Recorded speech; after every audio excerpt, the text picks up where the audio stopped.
Labą, užeikit. Kai kurie žmonės namus stato iš karto. Mes taip nedarom, mes darom po truputį.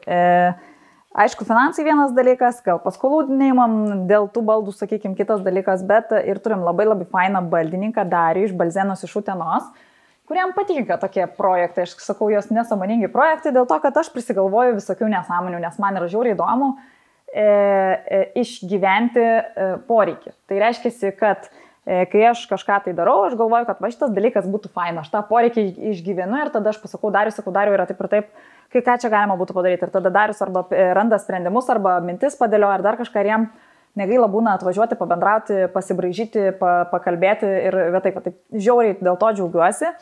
Ir kad turim tokį baldininką ir tikrai gamina žiauriai kokybiškus baldus, tikrai labai kokybiškus, saugius vaikams, tai vaikai ten gali laipėt eiti ir nieks nelūžta, nekrenta ir taip toliau.